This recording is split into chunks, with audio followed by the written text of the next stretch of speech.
昨天，新航 SQ321 航班从伦敦返回新加坡途中，在处于巡航高度时发生剧烈颠簸，紧急备降曼谷国际机场。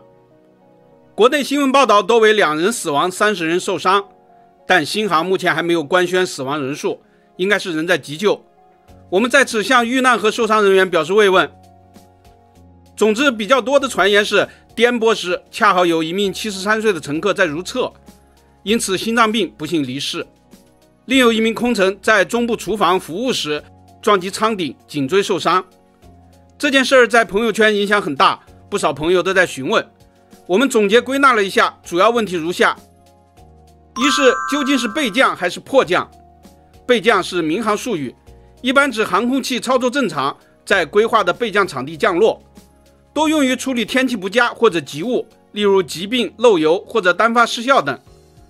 迫降则是一般指航空器不具备正常降落条件，比如起落架打不开或者双发失效等，对应的英文叫做 crash landing， 有点落下去飞机就不准备要了的意思。国内的许多媒体将此次降落描述为迫降，这不意外。一些媒体的专业性差，大家应该保持豁达态度。总之，业内和飞友称之为备降，业外和2把刀称为迫降，都不影响事情的本质。二是客舱失压了吗？飞机受损了吗？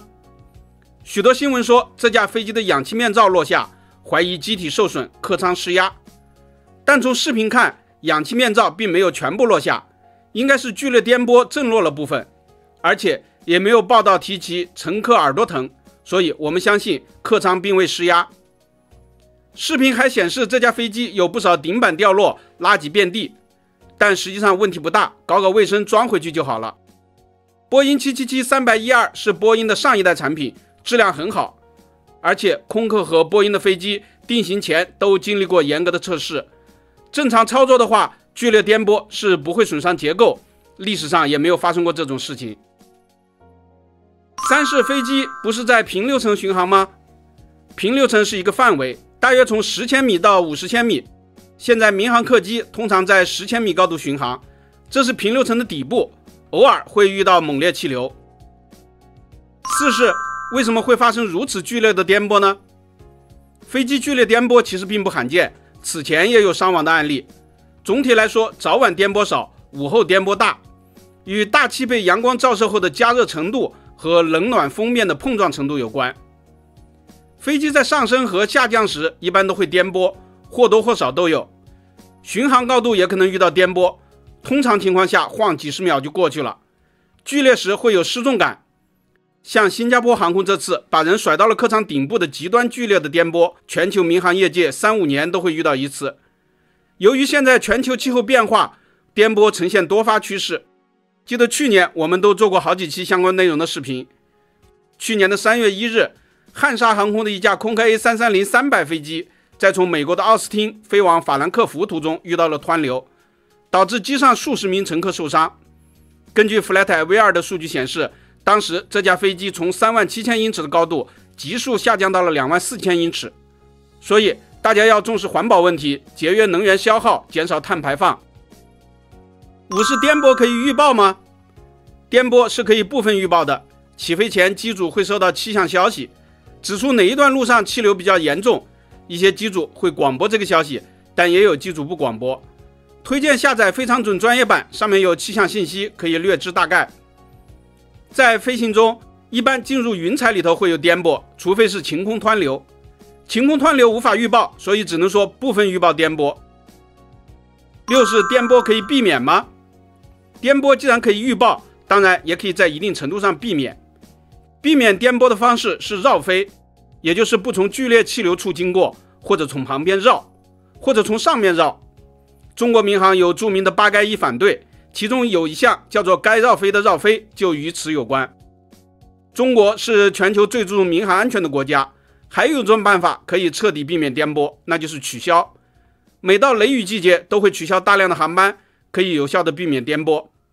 但如果飞行途中遭遇剧烈颠簸，由于很多乘客喜欢将行李箱带进客舱，每个人的头顶都有很多沉甸甸的箱子，万一剧烈颠簸时震出来砸到脑袋，结果恐怕会很可怕。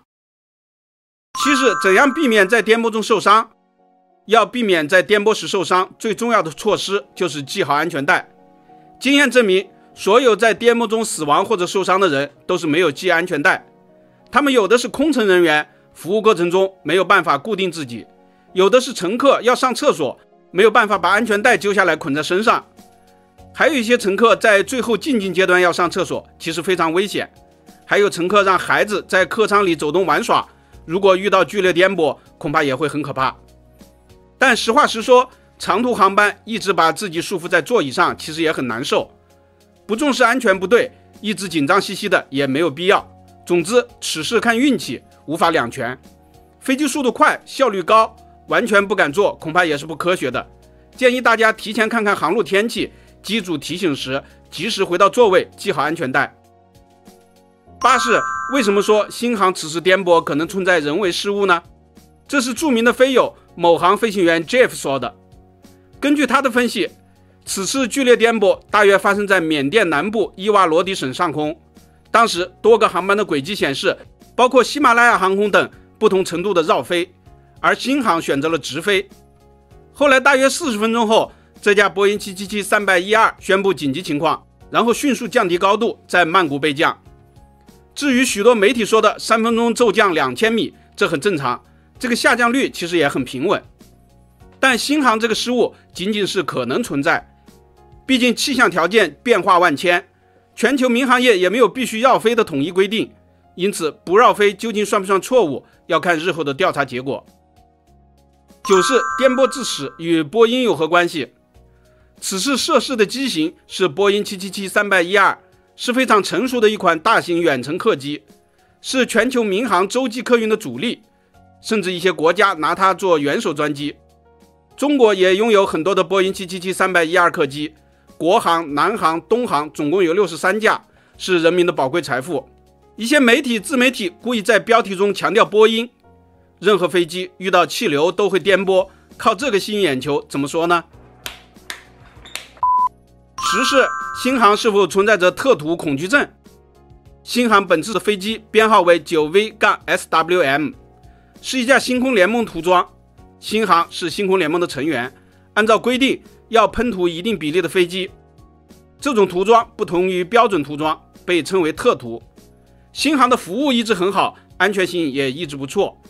但2000年，它的一架波音747-400曾经在台北起飞时撞上挖掘机，79名乘客和4名机组人员罹难。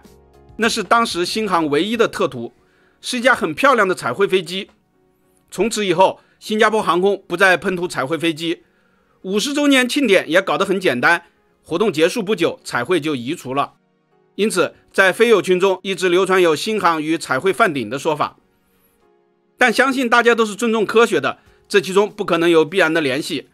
新航这架飞机估计要在曼谷停留一段时间等待检查，但涂装应该不会改变。新航其余的特涂还包括第10000架空客、第1000架波音787、一架新蒙的737 MAX 8和2架新蒙的777-312等，应该都不会改变。总之，就像走路会遇到车祸，乘公交会遇到歹徒一样，意外总是不可避免。飞行依然很美好，大家没必要害怕它。